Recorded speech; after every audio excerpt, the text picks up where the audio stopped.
cannot do with a research report, okay? So you are writing a research report on a private company, and you are talking about whether or not someone should buy or sell the company, and you take a look in here and you say, okay, by the way, how are you getting paid for this? Now, if you're an analyst covering public companies, well, that's a lot easier, right? Because the stocks trade. And every time you buy or sell a stock, there's a commission. And they use the commissions to pay research analysts, okay? But back before the global settlement, a lot of that money that was used to pay research analysts came from investment banking, okay? And what they said is that no research analyst may participate in efforts to solicit investment banking business. And the payment for analysts can't come directly from investment bankers. So now when you're in private equity, it makes it much harder, right? Because if there's no trading of these shares, or rather limited trading under Rule 144 and 144A, how are you going to get the money required to pay the analyst's salary? So generally what will happen in private equity is it is the company who will pay for the research report. Now, the company can't pay the investment bank and then have the investment bank pay the analyst, but you are able to pay an analyst directly, okay? Just like a company would purchase a private placement memorandum, the company can purchase a company report, okay? And there are lots of companies out there that do this. Not a lot, but some of them. And that's may seem like an unfair distinction about whether the money goes to the investment banker and then from the investment banker to the research analyst, but the effort here is to preserve integrity. And if a company is going to pay for a research report, I think most people would argue that payment has got to be done before the report is issued, because you want to minimize the chance the company is going to look at the report and say, this just isn't favorable enough, okay? Maybe if you made it a little bit more favorable, I'd pay you your money. This is the problem, okay? And here are some of the other things that NASD Rule 2711 sets up.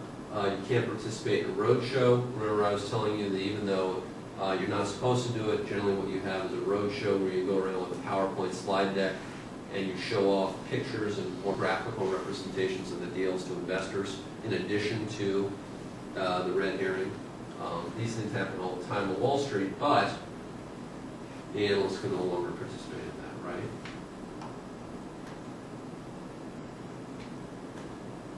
So, we'll flip through these next, a couple more. This is just how we do it. So I run New York Private Equity, and this just kind of shows you about how we do it.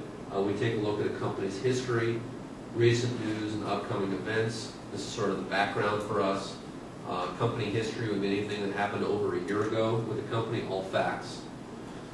Recent news would be anything that happened in the last 12 months for a company.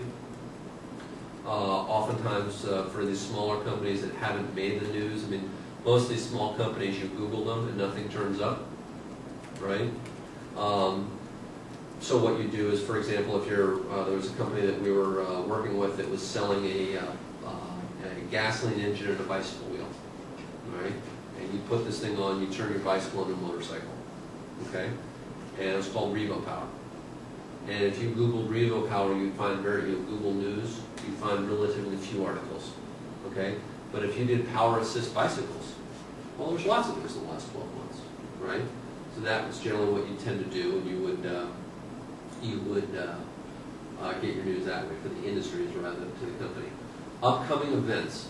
Upcoming events, I think, are one of the overlooked things in reports that are very important. And the reason is that a lot of these companies will come back to you multiple times, and they'll ask for cash. So I told you that generally a good business plan is one in which they raise all the money to implement the business plan to get the profitability. Things happen, right? Company thinks it only needs $1 million to get profitable. Turns out it needs $2 million. Okay. The nice thing about having upcoming events in a research report is, let's say the company raises its first $1 million in January of 2007, and then it comes back in January of 2008 and says it needs more money. Okay. Now, if you had a research report out in January of 2007, talking about not just what had happened before that, but also had a list of upcoming events, and you always get these upcoming events by talking to the company, right? So if you had a list of upcoming events, That would be nice, because when the company comes back to you in January of 2008 and says, we want more money, you can kind of go back and say, all right, well, here are the things you thought you were going to do in 2007, and here are the things you actually did. Okay? We're going through this right now in Iraq, right? There were a bunch of benchmarks, right, that the government was supposed to accomplish in Iraq, and the fight now in Washington is whether or not enough of those benchmarks have been met, right? Prospectively defined criteria. It's always easy at the end of 2007, or in 2008, the company goes out and says, look, here are all the great things that we've done. Well, that's real easy. You just go back, take a look at the calendar, and says, all right, well, here are all the things that we did in 2007. We'll just go tell the investors that that's what we plan on doing. It's harder in January of 2007 when you're talking to a research analyst to say, here are all the things that we think we're going to do. Have them go out and print, and have the investors in January of 2008 look at the old report and say, well, gee, you thought you were going to have a production version of the bike out, right, by the summer of 2007. You didn't hit that milestone.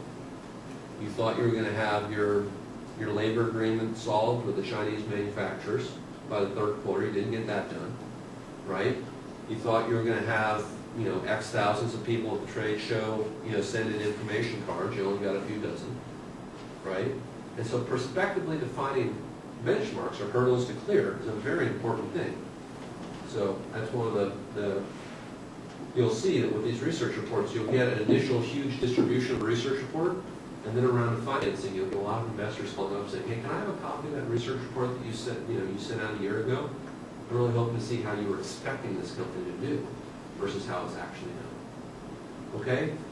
Risks, I think we've already discussed these, right? They're required. They're required in registration statements. They're generally any respectable research report that you look at will have risk factors, unless it's just a complete sham for the company. You're always going to have risk factors in there. And I think another way that you can tell the difference between a good research report and a bad research report is whether or not they have these boilerplate risk factors, right? If they're going in there and they're talking about real risks, okay, then you think that this is an objective analyst who's really trying to help the investor as opposed to the company. All right. Going beyond research reports, there's something called Porter's analysis. Now, this is something that we include in our research reports. Really, Porter analysis is different from just a research report per se. There are lots of research reports out there that don't have Porter's analysis. And what Porter's analysis is it was developed by a guy by the name of Michael J. Porter at Harvard University School of Business. And what he did was he went out there and he thought of all the ways that you can analyze a company without numbers. Okay?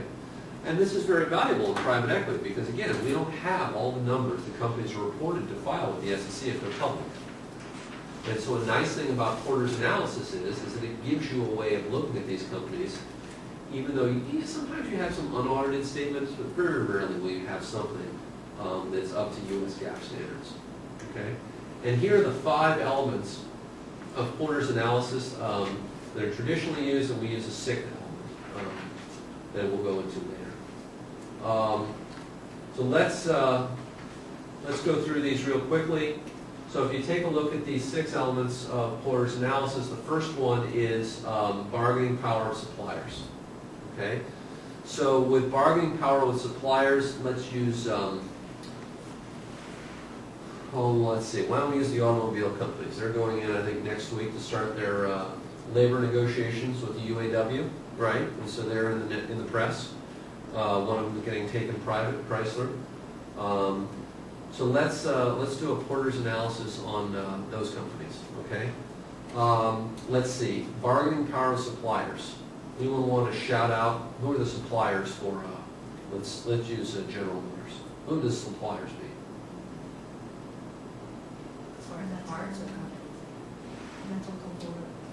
So there's the steel, right? Plastics, a lot of plastics these days. Electronics. Who are? Labor. They're going to talk with the UAW. One of their suppliers, you have to remember, you got to supply labor